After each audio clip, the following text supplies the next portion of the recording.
Boa noite, amigos. Nós recebemos com muito prazer um dos maiores arquitetos de Pernambuco.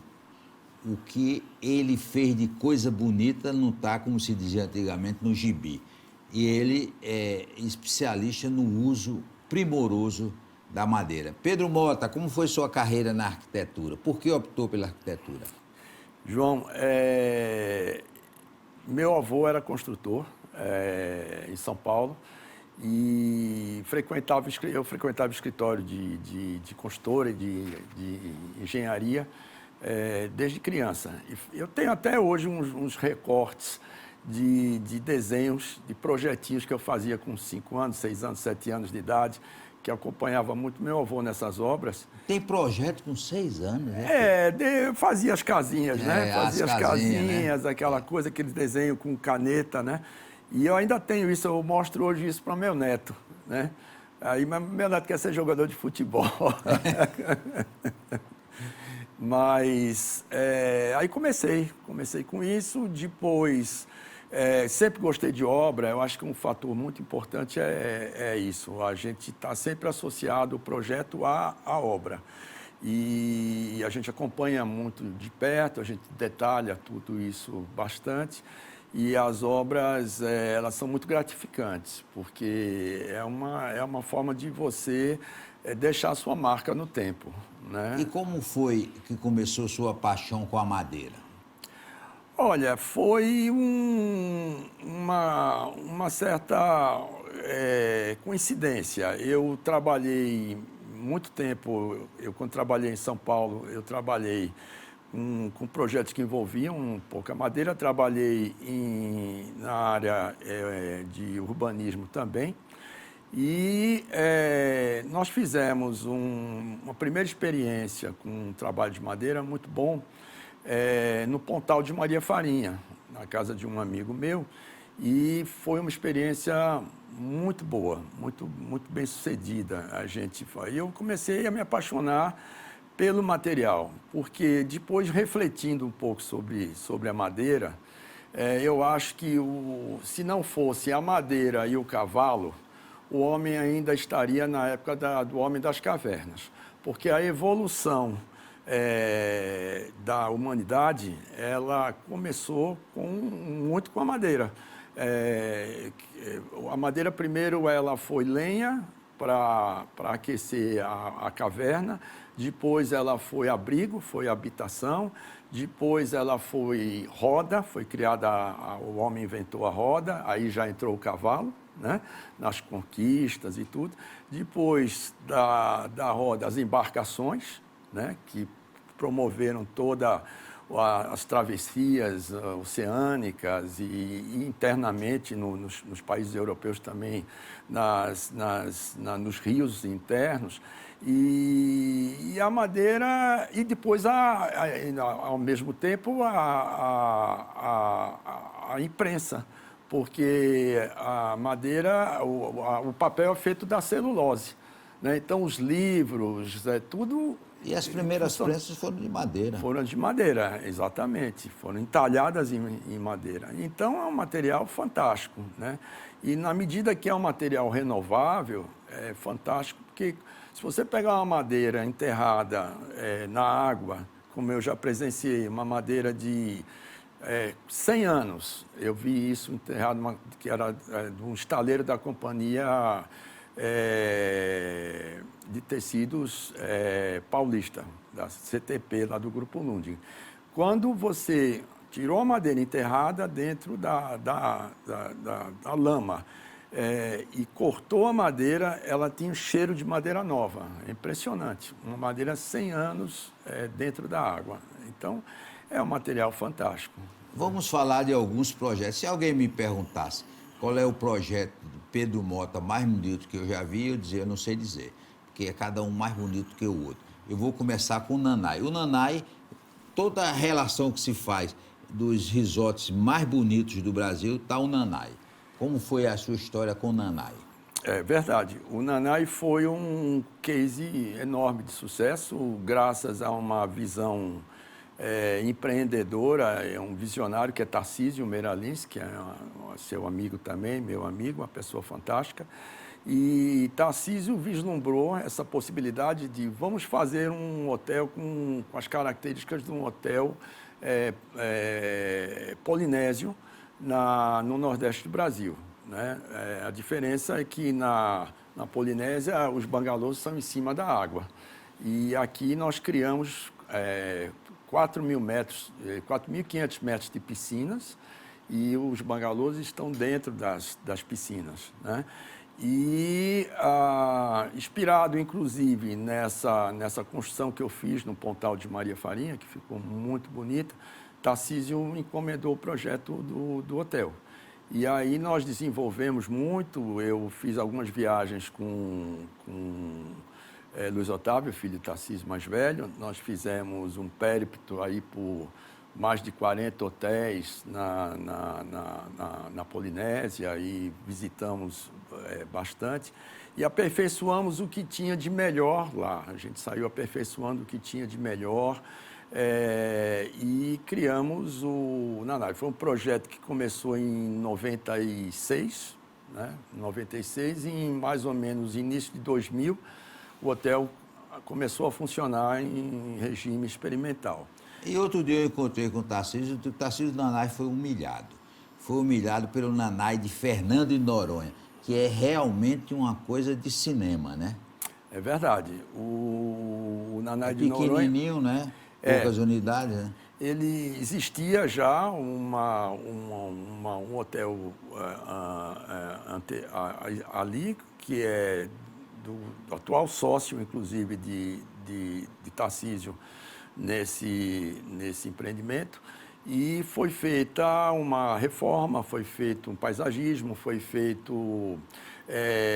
as passarelas foram modificadas com acesso por trás dos bangalôs para dar privacidade para quem estava de frente para aquela vista maravilhosa, e a parte social foi feita nova também, e também é um hotel que as pessoas reconhecem muito e gostam muito. A parte interna foi feito uma prateleira imensa com artesanato da Ilha do Ferro, em Alagoas, que ficou maravilhoso. Realmente são peças artesanais da Ilha do Ferro que foram garimpadas durante anos por eles. E ficou muito bom. Agora, defronte, você fez uma suíte para Lula, não foi? Foi uma colher de chá que você deu, não foi? Na verdade, ali a gente aproveitou parte das construções que existiam, foram reformuladas, e existiam duas delas que pertencem ao sócio, porque o conceito lá em Noronha é um pouco como uma pousada domiciliar, né? As pessoas que moram em Noronha já há muito tempo já têm essa possibilidade de requalificar suas pousadas. E aí ficaram lá as suítes do proprietário, né? que Lula usa de vez em quando. Não satisfeito em brilhar em Pernambuco, você atravessa a fronteira e faz a Curumim Grande, que é outra que toda a lista das mais bonitas ela entra. Maragogi. A Camorim. Camorim Grande tem uma história, Marcelo e Cristiane, os proprietários, eles já tinham uma casa que eles já recebiam pessoas, eles tinham um hotel, eles têm o maior prazer de receber pessoas, então eles recebiam pessoas no final do ano, no carnaval, em semanas assim maiores, e eles tinham lá umas dependências para isso. E o sonho deles sempre foi ter um hotel, né? Então, a Camorim já está com 10 anos, há 10 anos atrás nós fizemos essa obra, foi rápida, inclusive, foi uma obra de 6 meses, 7 meses, porque a Camorim ela fica num istmo, né? Você tem um rio por trás e o mar pela frente, tem um encontro do mar com o rio, e tem um pontilhão, né, de madeira, que dá uma sensação de que você se desliga do mundo, passou o pontilhão, você está desligado do mundo. E aí se colocou carrinho elétrico para fazer isso, então o automóvel não entra, é uma área de preservação, inclusive, é um projeto que foi elogiado. Nós fizemos todas as construções com painel wall, que são uma construção seca. Então, não teve tijolo, alvenaria, a construção foi feita toda com esse painel wall. O painel wall foi colocado como laje e como parede. E isso nos deu a possibilidade de fazer a travessia da ponte, que não aguentava atravessar caminhão, né? Fazer a travessia da ponte com caminhonete, com esses painéis, e usar esse sistema construtivo que ficou muito bom, que nós depois repetimos esse sistema construtivo também em Fernando Noronha, na Pousada Tribuju. Mas você está também fazendo novas unidades lá no Camuri Grande, né? A Camurim foi feita uma capela também, né? A capela que... Para eles casarem. Eles casaram lá depois de oficializar... Cris é arquiteta, né? Hein? Cris é arquiteta. Aí eles fizeram até um casamento muito, muito bonito lá. E essa demanda por casamento em praia existe, né? Você vê muito isso hoje na Praia dos Carneiros, na Praia dos Milagres. A existência de uma capela, ela propicia esse tipo de evento que o hotel não pode deixar de fazer. E lá tem um chá na ponte, né? Eu acho que é o único no mundo. Chá que na é fantástico. Aquilo ali, ele tem uns músicos que ficam numa canoa, com violino, saxofone, e ele distribui as mesas em cima da ponte, né? E as pessoas pegam final de tarde com sol poente no rio, e aí toca bolero de Ravel, toca umas coisas muito bonitas assim, com o pessoal ali sentado tomando um chá em cima da ponte. O problema daquela pousada é ter que sair, né? É ter que sair. É a pior hora. As pessoas a maioria da clientela das pousadas, dos hotéis que a gente faz na região, são pessoas de fora, de outros estados. Então, o choque é maior ainda, né? Nós, aqui em Recife, ainda temos o privilégio de morar onde as pessoas passam as férias, né? Mas imagine quem sai de um grande centro urbano, como São Paulo, como Belo Horizonte, ou interior de Goiás, interior de Mato Grosso, e se depara com aquela sensação de contato com o mar, com tudo. Então, as pessoas se apaixonam. Realmente. Depois do intervalo, nós vamos continuar conversando com esse gênio da arquitetura pernambucana, Dr. Pedro Malta.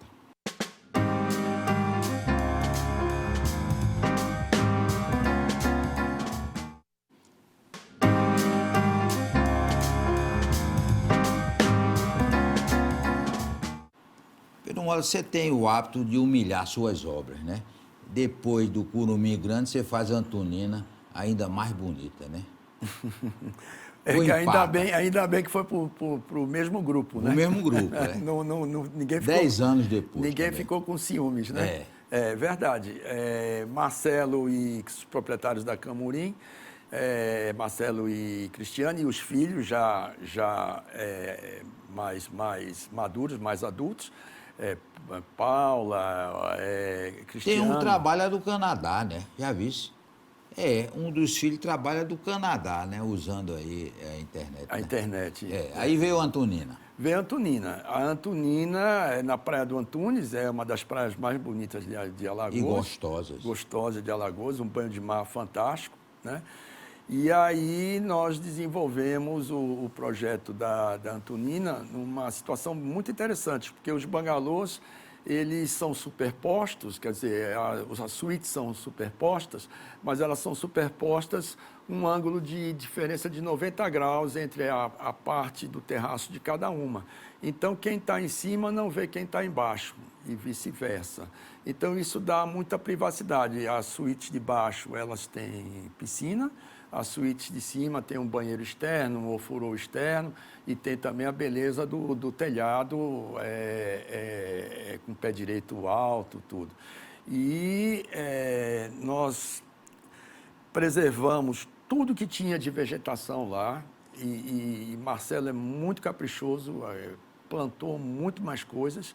E então você vê uma foto aérea, você vê a mata em volta daqueles bangalôs, né? E a sensação de quem está hospedado é essa sensação de isolamento, né?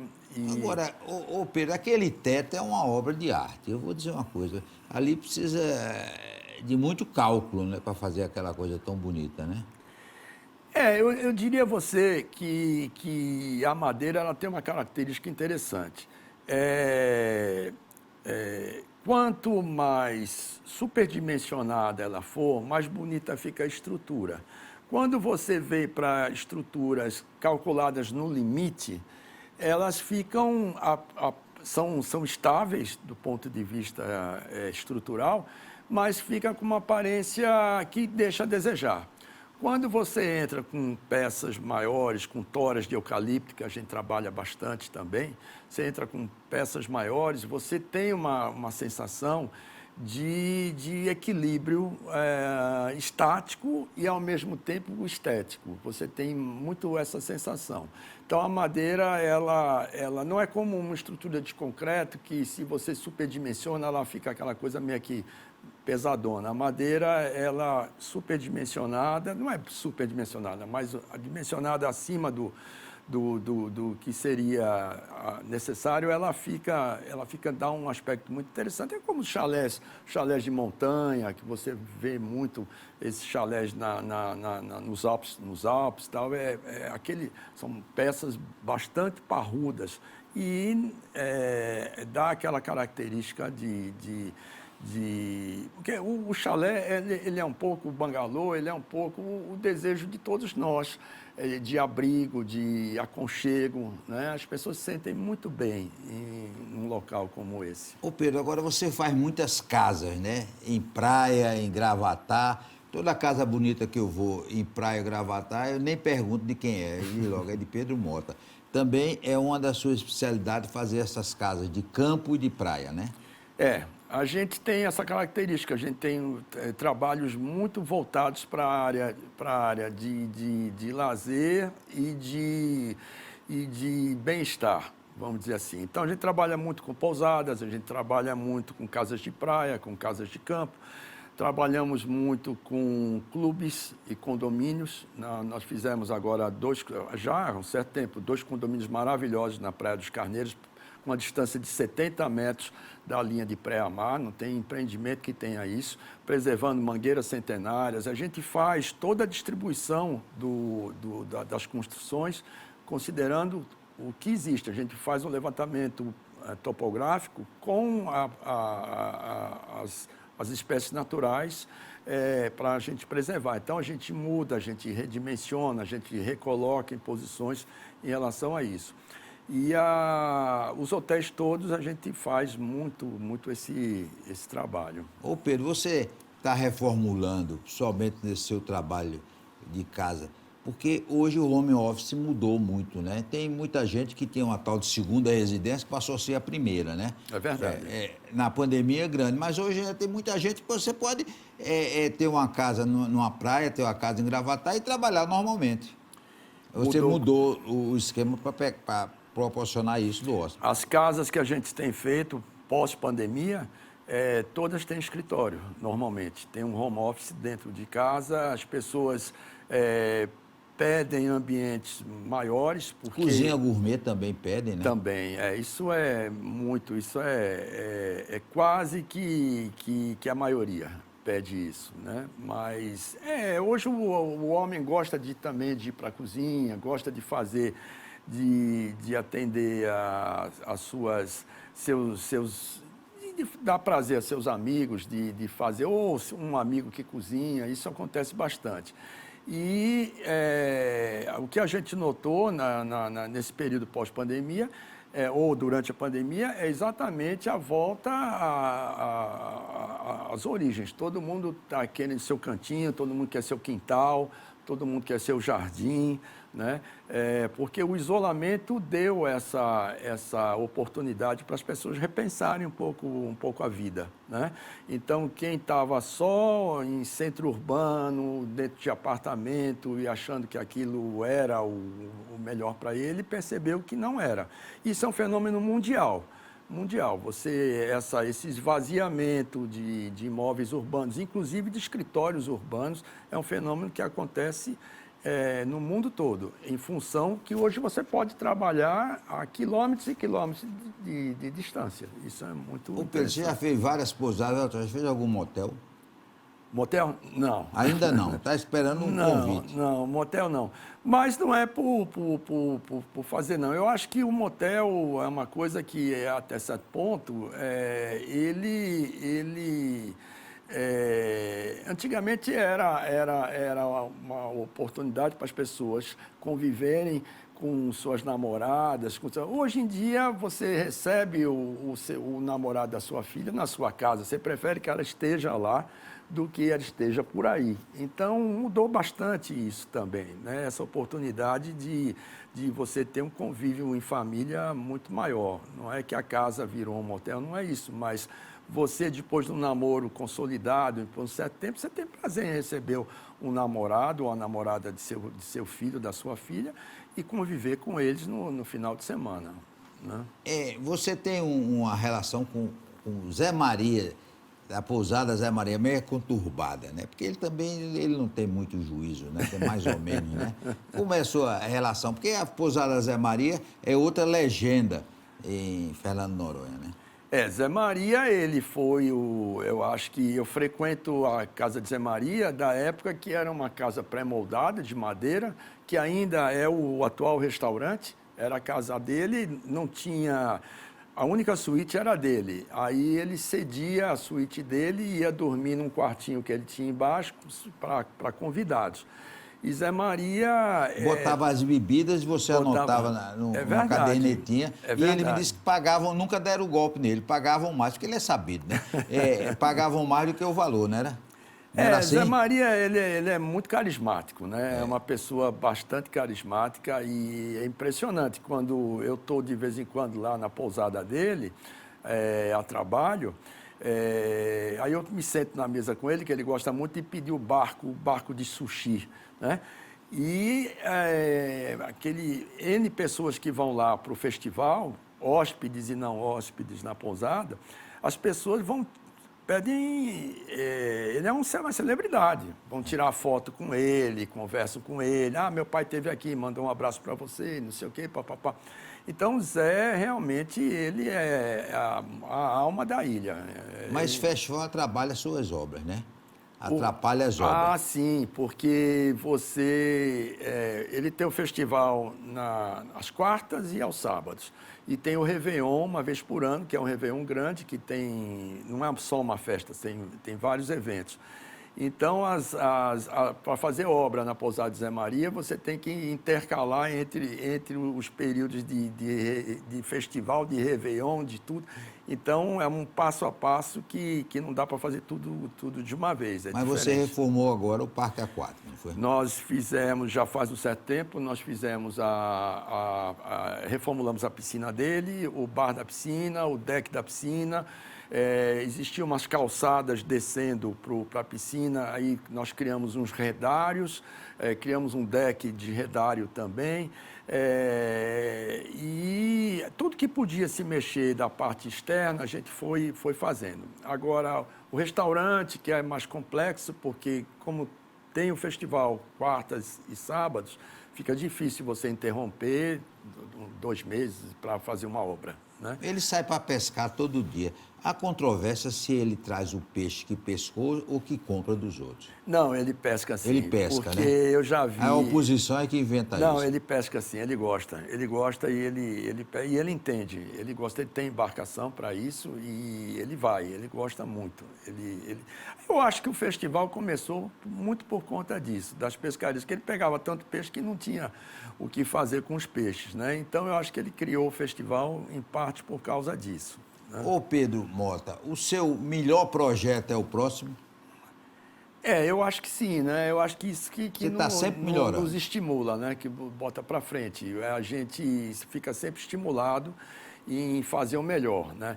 O compromisso com o cliente e de fazer o melhor, a gente se envolve muito com obra, muito, muito, muito, muito, muito. Então tem um trabalho de bastidor que não aparece para quem chega e vê a obra pronta, mas é toda a coordenação dos fornecedores, todo mundo que trabalha na obra, o arquiteto fazer a coordenação geral disso tudo. Então, são horas e horas e horas de telefone, horas e horas e horas de videoconferência, de conversa, de encontros em obras. Então, uma visita a uma obra, muitas vezes, é 4 horas, 5 horas, 6 horas de visita, né? E a gente tem feito um passo a passo com essas obras que é o projeto, do projeto para a obra, da obra para o escritório, isso funciona muito bem. Nós queremos agradecer ao arquiteto Dr. Pedro Mota, que, como eu já disse, ele é um orgulho de nós pernambucanos, por tantas e tantas obras bonitas que ele espalhou pelo nosso estado. Forte abraço, até amanhã, se Deus quiser.